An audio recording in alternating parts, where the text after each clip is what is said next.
Hi, everybody. Will here with this week's interview chair. This week we have Miss Pattie Proctor. This took a long time to get this organized, but it's going to be worth it.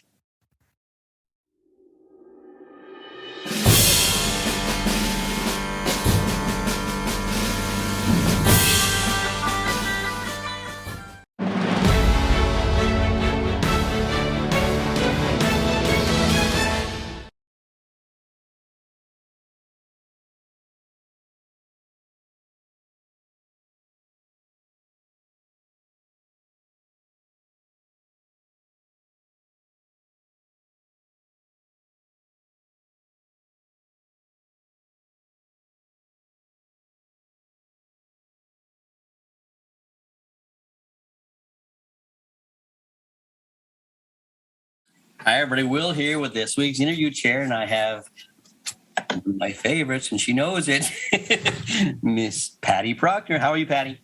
I'm great. Seeing you, I'm even better. Thank you, Will. I'm good.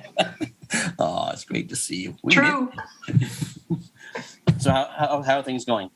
Things are going great. I'm walking on beaches, reading books. Retirement is good. Although people ask me that, and it's like, well, who doesn't like retirement? For the love of God, yeah. So I'm great. Thank you. Oh, good. Excellent. All right. Well, let's get rolling then. Tell me how you got started in the sport of dogs, please. So long ago. I think it's not pen and ink, it's rock and chisel. Excellent. Yeah. I remember as a kid, and I don't know how my father got started with him. We had a pet Labrador. It's kind of one of those, Angus was his name, kind of one of those field dogs, leggy. I started with a Labrador too. That was my first dog. What better? What better? I love them. Yeah.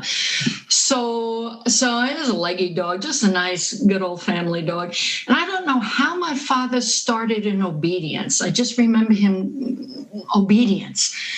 And there was this club on Long Island, and it still is in existence. Suffolk Obedience Kennel Club, Dog Club, Training Club. I forget the last two. And it was near our house. And it was famous, like everyone on Long Island from around would flock to Suffolk Obedience Training Club. I do remember as I was growing up, a lot of the trainers there were not only AKC judges, but kind of famous. Yeah, I guess they were really good. Yeah. And my father started in obedience. Well, he would take us kids, over to some classes, probably to give my mother a break. And long story short, and it was so nice in those days, people were very trusting and would just start handing us a dog. Here, do you want to handle this? Here, in obedience and in confirmation, one night a week, the dreaded Suffolk Obedience Training Club had a one-night confirmation, even though it's confirmation. And people would say, oh, here, take this dog, or here, take this dog. And so, yes, I showed an obedience a little bit. I got, a degree or two on an Irish Water Spaniel and a couple obedience degrees on a couple of Kerry Blue Terriers. Wow. That I ended up co-breeding with these ladies. Ended up showing most of the time in junior showmanship with the Kerry. And it just progressed, as we all do. We just, all of a sudden, you're at dog shows. And How old were you at this point? Sorry to interrupt. Pardon me? How old were you at this point? 11, 12, 13. Rock and chisel. And that's what I said, even though, you was just a kid, people were really, really nice. Here, take this dog, or maybe they just saw that I was able to do it. I don't know as a kid. And so it just progressed to dog shows. And in those days on Long Island, a million match shows. You were going probably to more match shows than you were to confirmation shows. And in those days, obviously, the confirmation shows were way down in number compared to what they are now. and just progress, into confirmation, from obedience for me, from obedience to junior showmanship and confirmation. And it just kind of had a life of its own, and you got involved, and I enjoyed working with the different breeds. What was your first breed that you showed yourself, that you owned? Well, it's funny. I have a picture of myself. Oh, maybe I was like 10 years old, and it was a match show. And there I am in my shorts holding this red English cocker, like this. And I don't know what I was winning. I do remember in junior showmanship, my first win was with this Labrador, Angus. Oh, wow. So there I am. It wasn't a show dog. See, our Labrador wasn't a show dog.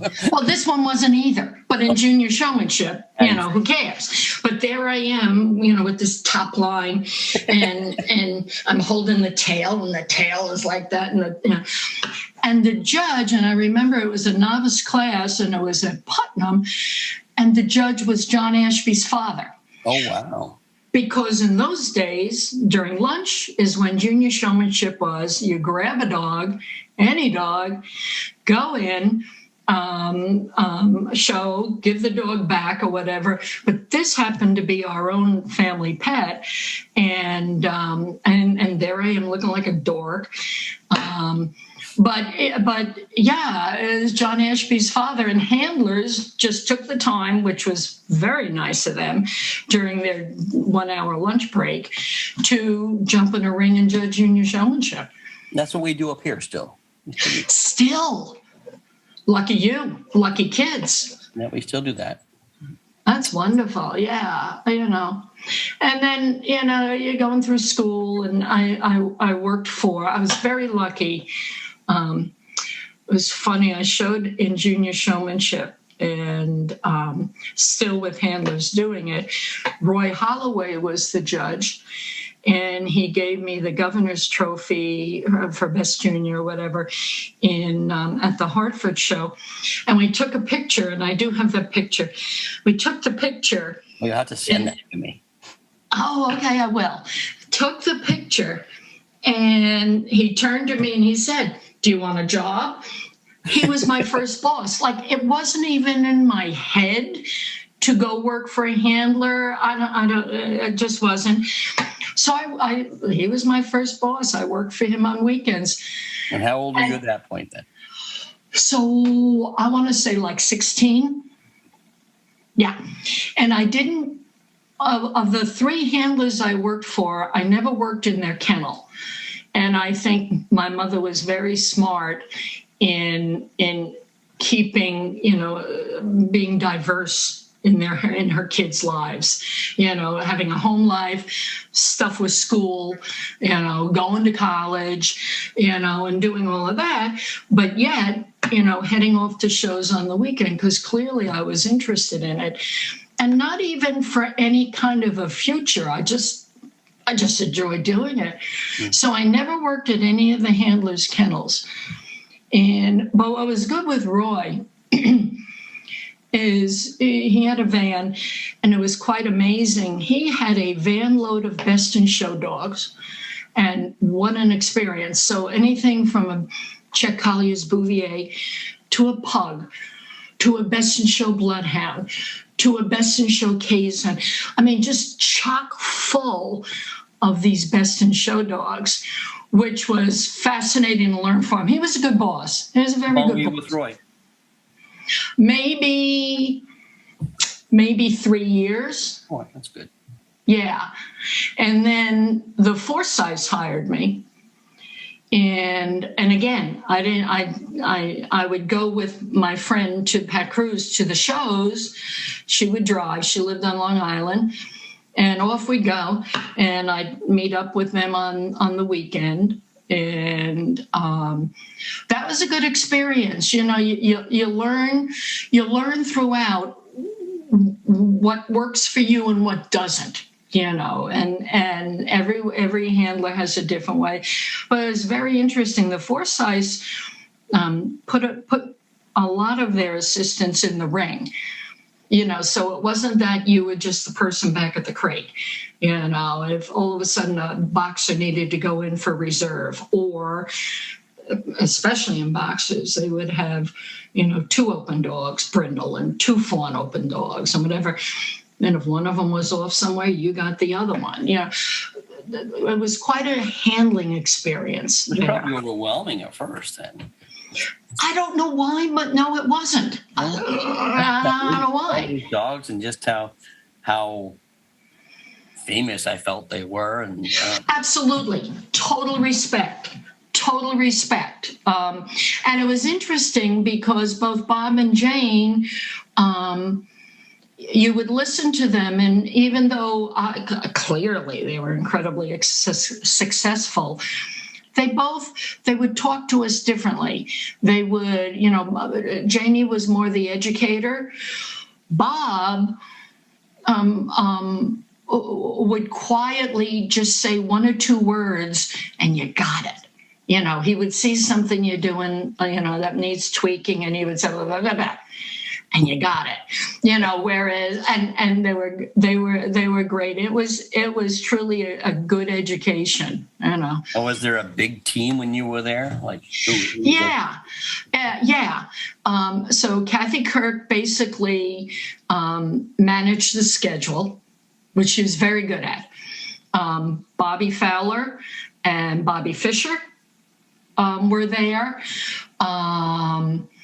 A friend of mine, Pam Hall, was there. Hanky, they had Hank, this elderly gentleman whose job was just to stand there and take care of the one old English sheepdog, which was great. I usually got the coated breeds, like Afghans and poodles and whatever. But I don't know why. I guess I did it okay, I guess. And it was a good batch. You saw they had some people that maybe there was a Nancy, this Pooley lady. Nancy McGarvey. That's it. Oh my God. Yeah. She was fabulous. And all those boxers and all those wooden crates, and you're loading the Bluebird, and I'm struggling with one end of an empty wooden crate. She would lift the wooden crate with the boxer in it up the stairs into the Bluebird. And it's like, God bless, keep her. We need her. Yeah. Nancy McGarvey, Will. Good on you. She was really good friends with Garrett. So I got to know her through Garrett. And I learned a lot from Nancy. Oh my God. Nancy was good. So level-headed, so nice, a really good Pooley breeder. She was good at setting up setters. I remember her showing me how to set up a setter. She was wow. Yeah, she was, and I got along with her a lot because she was pretty funny, and that's just how I get through life, and in the stress of all the madness, just one funny comment here and there from her would make my day, get me through the next hour, or the boxer entry, or whatever it was. Yeah, yeah. I remember. And obviously, everyone knows Mrs. Porter. So Janie obviously always had an Irish setter. Mrs. Porter put her name on that Gordon setter, Legend of Gale. And I don't know why, and I forget how it morphed into it, but I was Legend of Gale's group handler.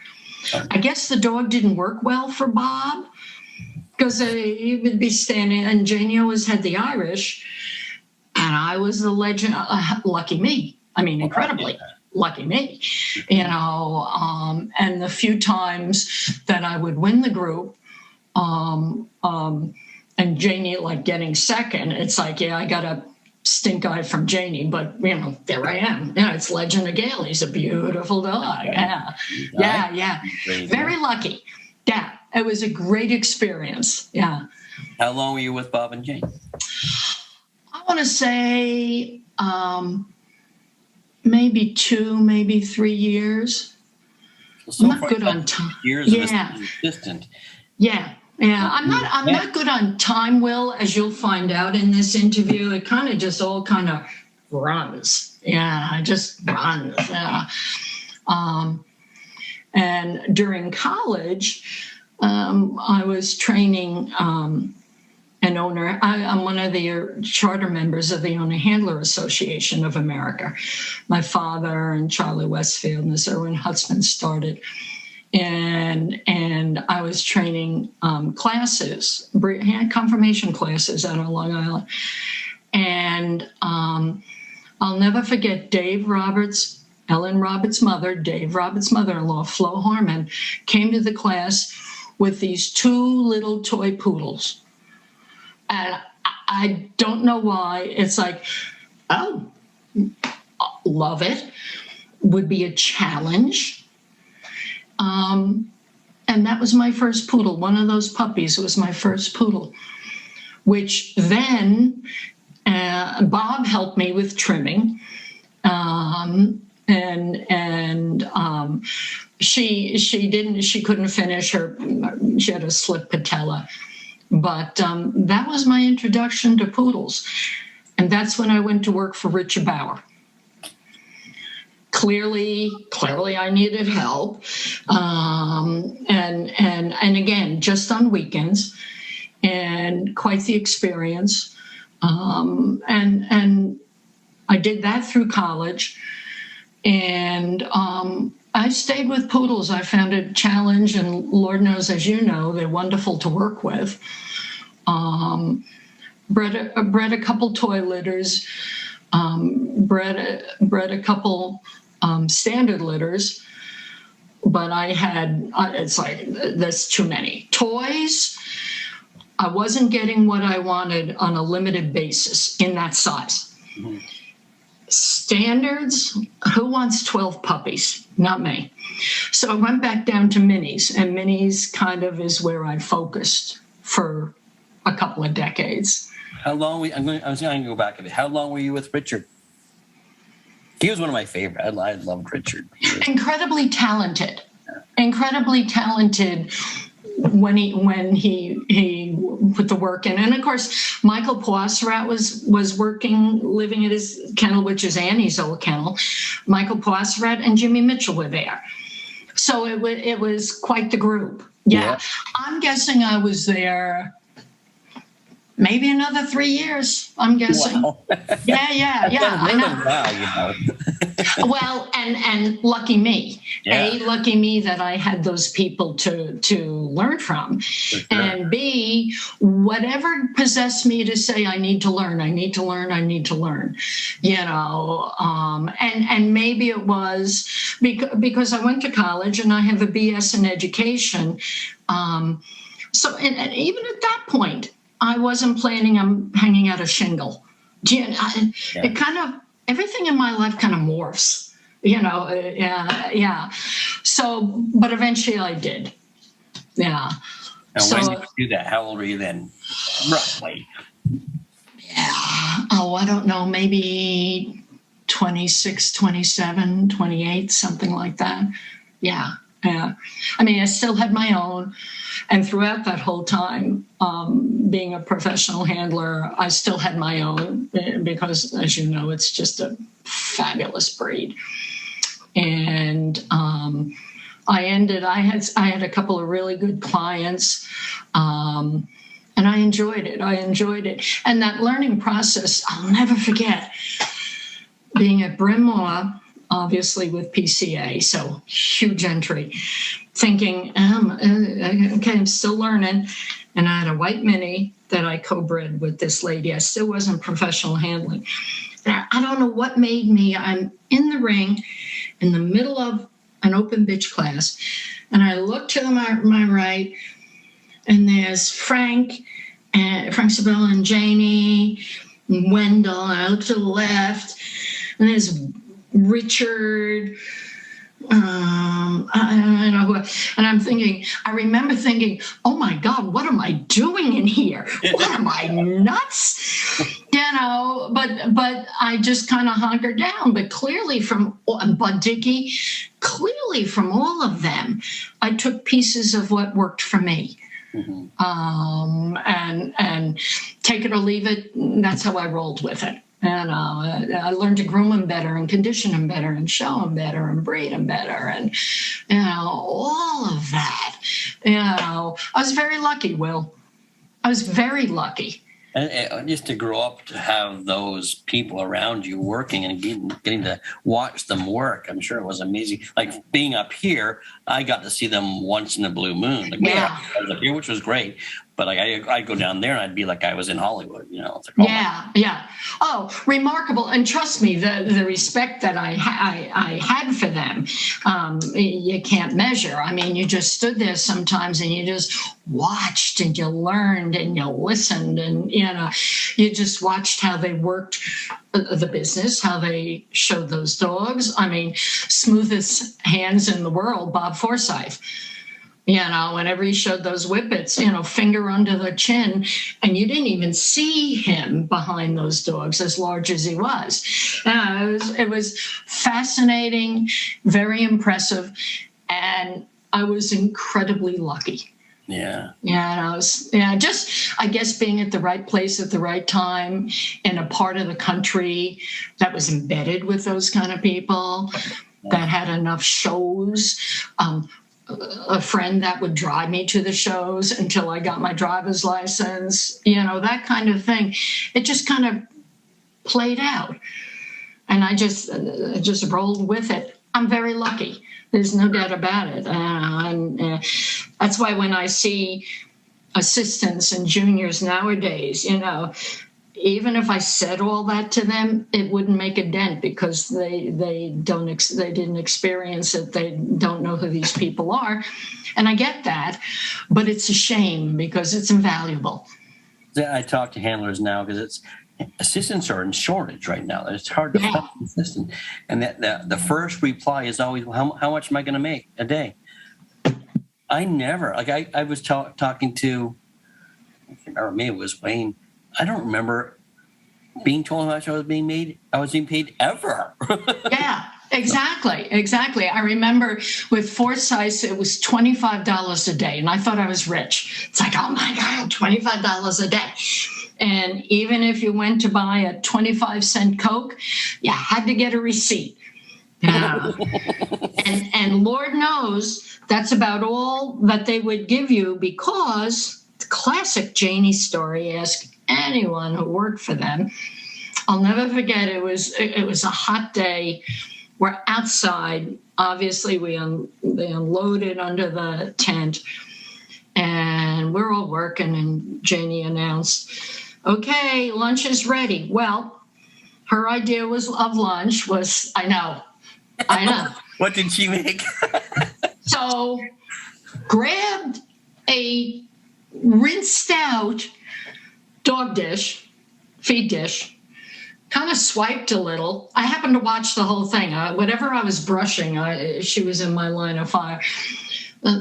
Swiped it, threw a couple cans of tuna fish in there, took the mayonnaise, put a few globs of that, swished it around, put it on the top crate with a loaf of bread, and there it sat.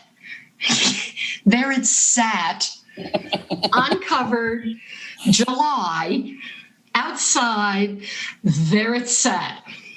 And it's like, even me, I'm not hungry today. No, thank you. Yeah, I've never heard that one. I've heard like the bologna spread. I've heard the pizza spread. Oh my God. I love those stories. Warm tuna with mayonnaise, flies, whatever else, hair, whatever else ended up in it. Yeah, July. Yeah. And it almost was a running joke. Anybody get sick yesterday? But God bless. Yeah. And I remember, God, she was a trooper, Janie. She truly, truly was a trooper. When she was pregnant with Susie, I was working there. And she was pretty huge. And she worked that Sunday show, I believe, and I remember we were all doing the running. I think she ran maybe one boxer around, some specials or whatever. And due date, like next week. Well, it turns out I think she had Susie on a Tuesday. Sure enough, she was back at the show that following weekend. I'm sure, yeah. God I remember bless. telling, when Alice and I were together, I remember her telling us that story. And then when Allison got pregnant, we were at a dog show, and she was just sitting around because she was pregnant. Well, and I had a conflict with the Airedale special, and she took the Airedale bitch in, and someone was running up on her. She turned on that person. Can't you see I'm pregnant? Was pointing her comb at them. But it made me think of Janie when she was doing it. Just does it. You got to give her props. I don't know if that was the healthiest route to take, but you got to give her props. Oh, for sure. She's probably in great shape, but probably probably helped with the birth. We were all scared. It's like, oh my God, she's going to have her kid in the aisle. What do we do? What do we do? I don't want to be there. Because she would. One ambulance right here. Give me some old towels. So funny. I was thinking about Jeannie this weekend because the Irish that I used to show, the owner was down in the Maritimes, and I was down there judging my very first group this week. It was excellent. She gave me all these photos, and one was of Janie giving the Irish setter, and it was a note from Janie thanking the owners for the picture. I have that, so I started thinking, so I have that now. So how nice. Yeah. How wonderful. Yeah. That's great. Off topic, I'm sorry. See, now you're babbling instead of me. That's good. Wait, I need a water break for all my babbling. I'll have a Tim Hortons coffee break. It should be gin, but no, it's just water. Okay. So you're on your own now, showing dogs. I am. And how that? And every weekend. Have a kennel? Did you lease a kennel? What did you do? No, well, at first I had a very small kennel on Long Island. And when I moved out of there, Donald Sturz was when he first got his first poodle. He grew up with Goldens and worked for various handlers, but he went the route of getting a poodle. He had Ray and Ginger Scott got an Alakai poodle from Wendell, a bitch. They bred that to Ed Jenner's Command Performance, had a litter. Donald got one, Mike Scott got one, and there were these guys who used to show in junior and still were showing in junior showmanship with their poodles. So I knew Donald from those handling classes, and he said, can you teach me poodle? So he ended up working for me, and that in and of itself was a great experience. I mean, there's somebody who you could totally trust, even though he was a late teenager. And but he knew dogs. I mean, having grown up in it too, and whatever. So, and I had a couple other girls. One Debbie, I showed for, and she ended up working for me. I was very lucky that I would take them off with me on the weekends, and we'd get it done. And so I'd have a van full of poodles at that point in time. And in itself. Oh my God, I remember those days. Oh, what was I thinking? But I'm not having dinner tonight. That's what you were thinking. Exactly. Yeah, exactly. And we were younger. And in those days, and it's like a big no fair. In those days, there were no generators. You stood after judging and brushed that hairspray out. And And so, imagine what I could have done if I could have, fresh wash bracelets and blown them out. No, there was no awnings were just starting. Never mind, we're unloading under the tents. And it's like, okay, young and foolish and had the energy then. So that's what you do. But I enjoyed that for several decades. Until, and even with that, it's so funny. Timing is everything. So obviously, after many, many, many poodles and many, many shows and a couple of decades, and I was breeding some poodles or whatever, sure enough, holding those heavy clippers, my hands are pretty wasted. Mm-hmm. And now, of course, they have those cute little clippers. And try going back to the plugins. Oh my God, you can't do it. You just can't. Had to do it. That's what we had. Yep. That's what we had then. And so it was a lot of work, and I no regrets on it. It just was what it was then, But it's like the second you leave poodles, they come out with that cute little. They also came out with fluorescent pooper scoopers. I would have killed for a fluorescent pooper scooper. Just saying. Yeah. So I ended up kind of drifting back to like all breeds, and I also took over when my brother was dying. He obviously was heavy into English Cockers, and he had this really good client, co-owner of a lot of English Cockers, so when he was no longer able to go in the ring, he kind of turned it over to me, which how lucky was I, to walk into that kind of breeding program. And I took over a special of his, and yeah. You want to hear a funny story? Yes, that's why I'm here. A totally illegal funny story. But now that I don't work for the Kennel Club. So my brother's sick, and he had a very famous English Cocker named Pac-Man. Beautiful dog. Yeah, I remember. Yeah.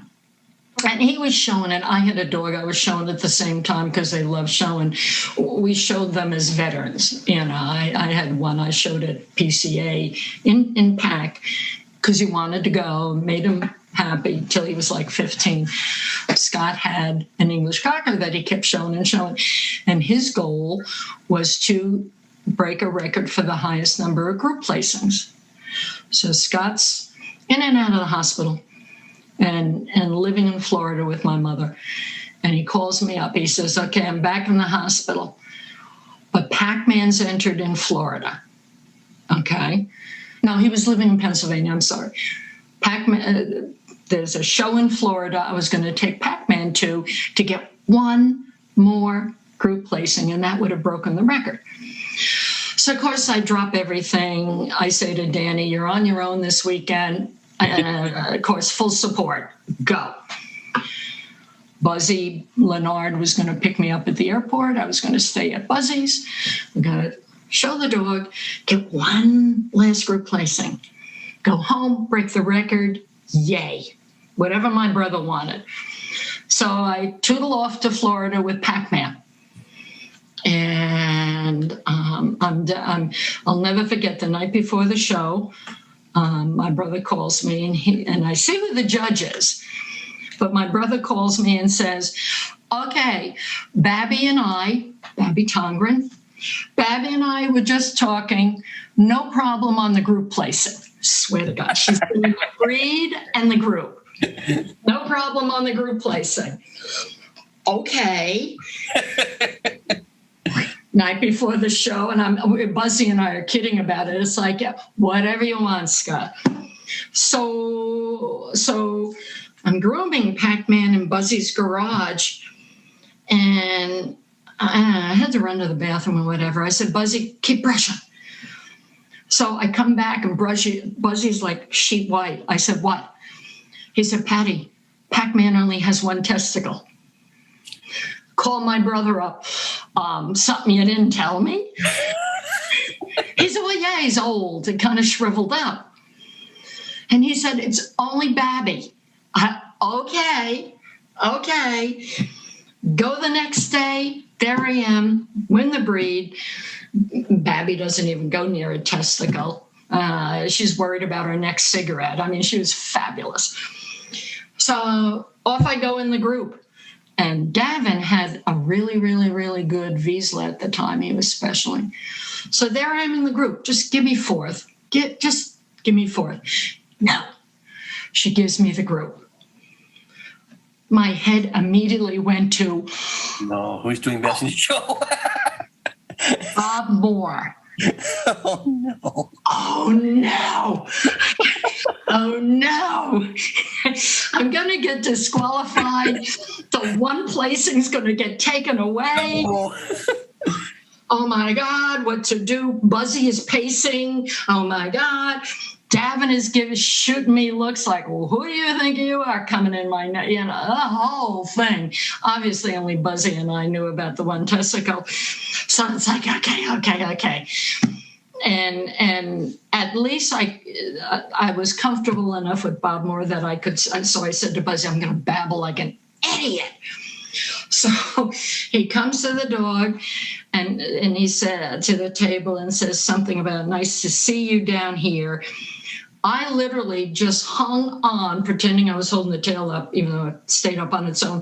I just hung on.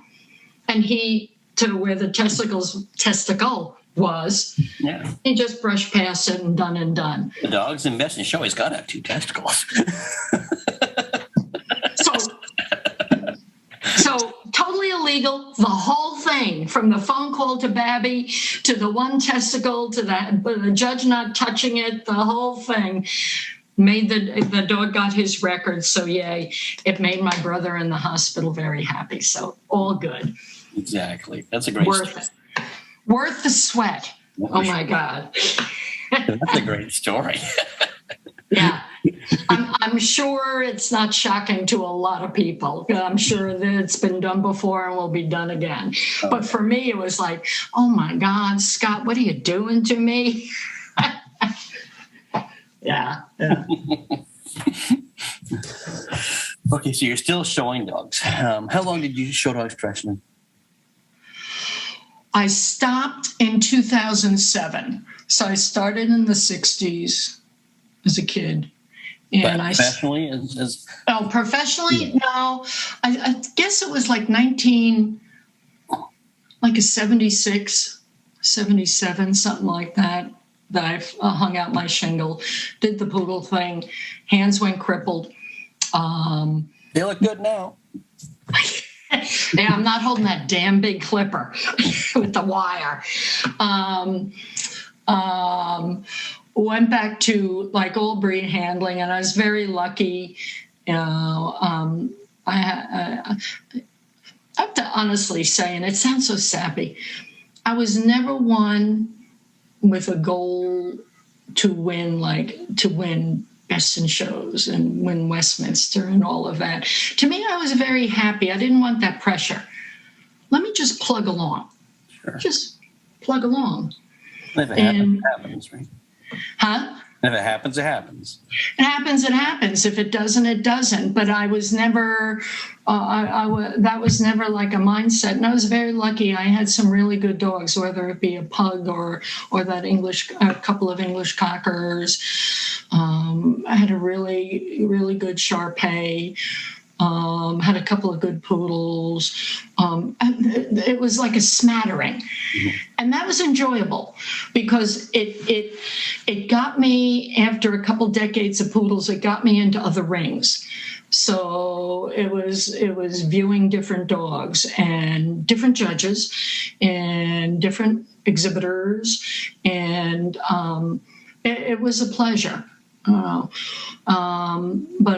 the AKC had called me to do the field rep job 3 times, and the timing was just right the 3rd time to finally say yes. And again, that sounds awful that they called me, but it is what it is.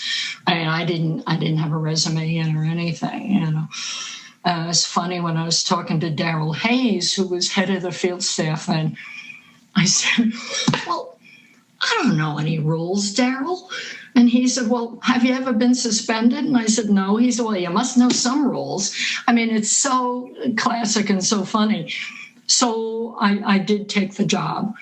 And it happened to be in the same area I was in, which was fine by me. Yeah. And, fast forward to, Daryl retiring. And I was called on a Friday while I was at a show in Edison, New Jersey, saying, okay, I'm turning judging over to Tim Thomas. Tim became a rep right after me, or maybe a year after, it doesn't matter. He says, I'm turning judges over to Tim. I'm turning the reps over to you. What does that mean?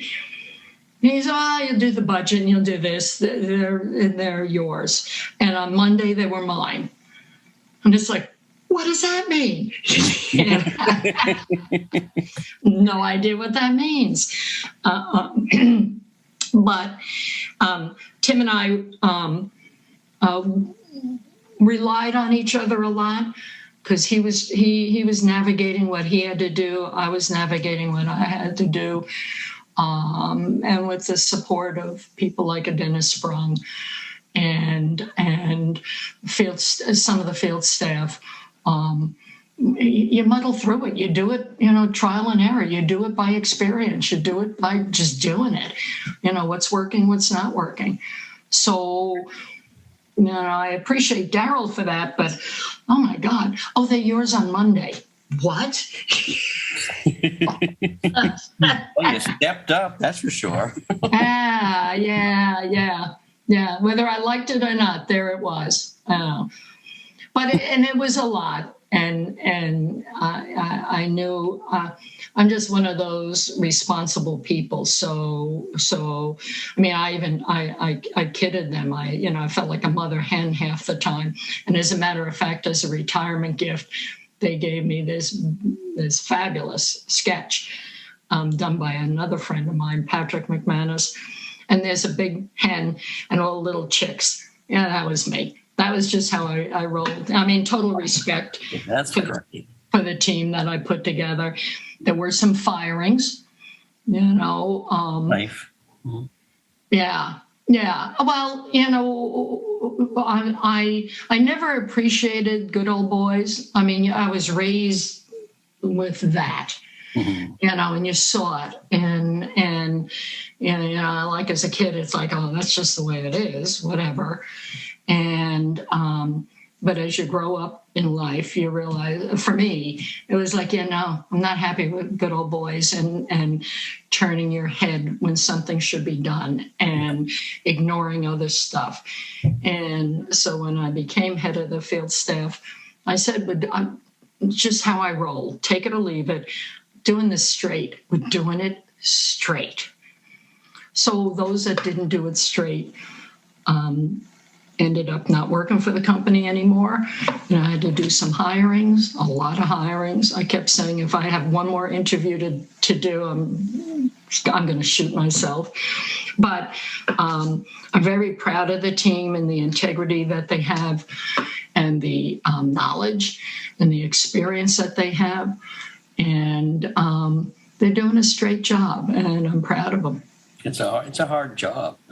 It's a hard job, which you don't realize until you're doing it. It's another until you do it. It's a hard job. You have to keep a poker face. You have to do it straight. It's a lot of, the main job is to observe and report. So there's a lot of reports after the weekend and a lot of responsibility. But if your heart's in the right place, and again, that sounds hokey, but you're here because you love the sport, so you want other people to love the sport, and you want the sport to stay, above board. But yeah, it's not an easy job. Not an easy job. For me, it ended up being like a 24/7, but it is what it is, But then I had to stop. I had to. I was going to stop the year of when COVID hit. As a matter of fact, a lot of my passwords in my old AKC laptop was retired 2020. Well, COVID hits, and it's a tough time for everybody. And I had to lay off 11 out of 13 of us. And that was awful. It was a phone call I'll never forget. And Tim had to lay off 5, I think, out of 8. I think both of us, for a couple of weeks leading up to those dreadful phone calls, we'd call each other. Well, what are you going to say? How are you going to say? I don't know. How do you lay off these people that you hired? Right. That they're going to go on unemployment, and I mean the whole country was like that. So, And as shows started up again, I was bringing them back. But that was no time for me to retire. That would have been wrong. And I don't think there's one of us that would have retired right after you lay 11 of your staff off. So got them back, hired a couple more, and then left. Yeah. No, that was the right thing to do, to stay on board until... It is. Like I said, all of us would have done that. I mean, that wasn't even a thought for me, and the COVID, navigating that whole COVID thing, and the staff who was still on board in events and in judging and whatever, trying to figure out, how to incorporate COVID restrictions into show setups and judging. And, it was a lot of phone calls, a lot of Zoom meetings, a lot just to keep the exhibitors interested, keep the judges. I know for those couple of months, Mark DeRosers was the other rep, because he was the in-office rep. He and I were the only field reps. And I know I did over 100 Zoom interviews during those couple months to keep the judges engaged. Right. So you wanted all aspects, and the events department, club development, they were great on keeping contact with clubs to keep, don't give up, we're with you, it'll happen, we'll get back. So I'm glad it all worked out, but I was pretty tired. Yeah. So you only had 2 retirements. You had retiring from professional handler, retire from being the rep, and now you're starting to judge. I am. And it's funny. It showed me, not you, but it showed me the downtime that I needed. I thought would be maybe a couple of months, because Dennis Sprung and Gina DiNardo wanted to use me at their roaming Meet the Breeds, which I am doing now. But I kept saying, leave me alone for a couple of months, leave me alone, And those couple of months turned into like 9 months. I went to one dog show. Wow. I had no inclination of going to shows. I just like it's over there, I'm done. And the one I went to was only to return some AKC stuff to the new rep and to this person or that person. And I finally applied to judge. After 9 months, I said yes to Dennis and Gina on the Meet the Breeds, because that's only 6-8 times a year. I have one coming up in Columbus, Ohio. My job is just basically to walk around and be supervisor and make sure it's running right and whatever. And in between, I applied to judge. I certainly didn't even rush into that. Yeah. So I have an assignment here or there or wherever. What are you judging? Well, when you leave that department, there's a policy that you can either get a whole group or you can get the number of breeds equivalent to the largest number of breeds in the largest group. And I went back and forth because my background is like a smorgasbord. And I finally was encouraged, just take a group, which I ended up, I looked at where my strength was from my own experience, my own personal experience, not rep experience, but personal experience. And probably the most experience, the most experience I had was in the toy group. I mean, there were only 2 breeds that I had zero. Russian toy, what do I know? I've since learned, and toy fox terrier, I've never had my hands on that until I was in a ring. But I took the toy group, which also gave me the opportunity to have poodles. Poodles, for sure, yeah. Yeah. So that's what I'm up to, Will. Very good. Very good. I have two more questions. I have more, but I'm going to go this way. Since you've worn a few hats, if someone came to you and asked you for advice on becoming a professional handler, if you couldn't talk them out of it, what would you do? What would you say to them? If I couldn't talk them out of it, is what you said. I would tell them in a way shorter order what I just told you. You got to find a good handler and work for them an apprentice. You know, when I was a handler and then a rep and a member of the registered handler, AKC registered handlers program, I put on a lot of junior clinics. At shows, and it wasn't just running around a ring teaching. Yes, we did that, and the clubs would shut down, and we'd have handlers come in and take a couple of kids and train them. But beyond that, afterwards we'd sit them down, give them lunch, and I'd always have a guest speaker, and somebody like Carissa. I mean, who better? This is what you should do. If this is going to be your profession, this is what you should do. This. That was constantly put at them. Do this. The only running around the ring is the end result. It's the simplest thing, blah, blah, blah.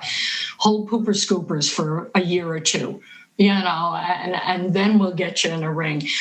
Hard to do in this day and age of everything happening so quick. Social media, I won this. You do see some really good apprentices out there, like digging in and learning the skill and honing their skill. But I would do a deep dive, if anyone asked, into that. The other thing I do, because clearly working in this area for a long time, you see, and as a rep, I'd always head to the junior showmanship ring, I was supposed to, and you'd see the good ones, the authentic ones, and you see them go from novice to open, and all of a sudden they're about to age out. And what I would do is, and they knew my spiel about working for a handler. If they're going to stay in, they got to work for a handler, not junior showmanship, hang your shingle and run around a ring and win pretty ribbons. But I also encourage them to judge junior showmanship. So what I would do, and as a matter of fact, I just gave one out last week, and I would buy them a judge's badge. And all of the authentic juniors, the sincere ones, the ones who truly have, in my opinion, truly have a future in this sport, who are doing it for the right reason, who don't have an ego, who really want to learn dogs and dog shows. And I would encourage them to become junior showmanship judges. And I'd buy them a badge with their name on it. And here's your badge. Now fill out the paperwork and get in there and pay it forward to the next generation. That's great. Yeah, it's just a little way. It's a little encouragement. It's also amazing how, you don't know what kind of a home life they have. It's also, when they hear the word, even from somebody like me, that I'm proud of you, you should see their faces. You don't know what kind of encouragement or discouragement they're getting from home or whatever.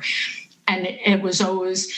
It gave me a warm, fuzzy feeling to see that expression on their face, and to see and know that somebody was watching them. Somebody was encouraging them and watching them week after week after week. Not in a Will Alexander stalker way, but... And that's a whole nother story, folks. He'll have to tell you. But you try to make little dents here and there. That was my little dent. That was a big dent. It was good. Yeah. I mean, a pin is a pin is a pin. Yeah. And that's what I do. That's how I roll, Will. I knew that. Judges. What if someone said they wanted to be a judge? Oh, yeah. That's a hard one. You mean as a junior or for anyone? No, if any exhibitor that's been around, or even a handler would come. Yeah. Pat, I'm thinking about being a judge. Yeah, I mean, I'd always obviously, if I knew you, I kind of would know your background. But if it's somebody just walking up and you do see them, and it's like, oh, geez, you don't deserve to wear a badge see me in 20 years, maybe, But I asked them, okay, what's your background? And when the background was a little slim, I'd say, oh, yeah, no. See, that person has been handling and breeding for 20 years. See, that person was doing this, and this. I'd point out people and say, are you up to the same level of judging breeds as do you honestly believe that? I rarely encouraged Will. I rarely did. I mean, there's always exceptions to the rule, but so many people, even the current judges, some are doing it for the right reason. Some are doing it for the free lunch. Some are doing it because they want to get on a plane and go to Montana and see the big sky. I mean, there's so many reasons why they're doing it. But I kind of get their background, weed through that. And since they asked me, I'd tell them, yeah, if they were nowheres near ready, I'd say, you're nowheres near ready. What, are you kidding me? You had one litter and you think you can go in there? Why do you want to go in a ring and look like a dope? So, yeah. But obviously that's up to them, and that's what the reps do best. Find the dopes and say, stop that. Excellent.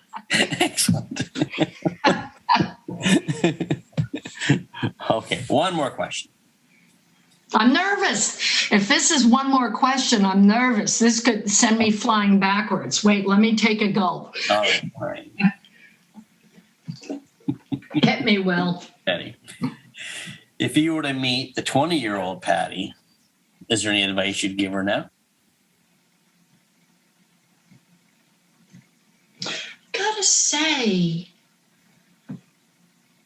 I gotta say no. I truly don't have a regret. Well, I'm sure I could have tweaked things here and there or whatever. But that was just kind of me rolling through life. No, I have to credit growing up on Long Island, which sounds so funny, but I have to credit growing up on Long Island with a good gut sense. Mm-hmm. And I was lucky with that. But no, I don't have regrets. I don't. Maybe close friends would say, "What are you nuts? You shouldn't have done this, and this, and that, blah, blah, blah, blah." But no, my conscience is pretty clean. I don't know. Watch, we're going to get off of this. I'm going to say, "Oh my God, I should have told him. I never should have done this." Well, you can call me later. I'll call you. Add this in, please. I wouldn't have told her, just keep your head on your shoulders. Keep your head on your shoulders and be aware, which I believe I was. Doesn't mean I was the Lord knows, audience, doesn't mean I was perfect in any way, shape, or form. But I kind of just rolled with the punches, a lot of punches, and left them behind or tweaked them or moved them forward. But no. Oh, good. Yeah. So I'm so glad we finally got to do this. This was great. I've been bugging you for a while. I know, and my fault. And I gotta say, I was telling a friend just last night, it's like, I'm not going to be nervous, and I totally trust Will and whatever he's saying, but I'd hate to be boring. Yeah. Hey, if I could tell the Babby Tongren story, I guess. Oh, yeah. God bless her and Bob Wills and Buzzy and all of it. And guess what? I'm the only one left to tell it. So there you go. So it needs to be told. So we need to There it is. Yeah. There it is. Yes, that AKC director broke an AKC rule, or 2 or 3 or whatever. I don't know. Well, I'm just seeing you at the shows, so. Yeah. But thank you for this, Will. I I'm a huge fan, and I enjoyed this. And thank you. It was great catching up with you. Now I'm sure I'll see you somewhere. So. I hope so. I'll be around. You will be. Yeah. Thank you, Will. Thanks, Patty. I knew it would be. If you like what you're seeing here, make sure you press the like, share, and subscribe button. Don't forget, if you want to find out about what's happening in Will's world, go to willalexander.net. Any messages, go to dogshowtips@gmail.com. And don't forget about the podcast every Thursday, The Dog Show Drive, with myself and Wayne Kavanagh. Later, guys.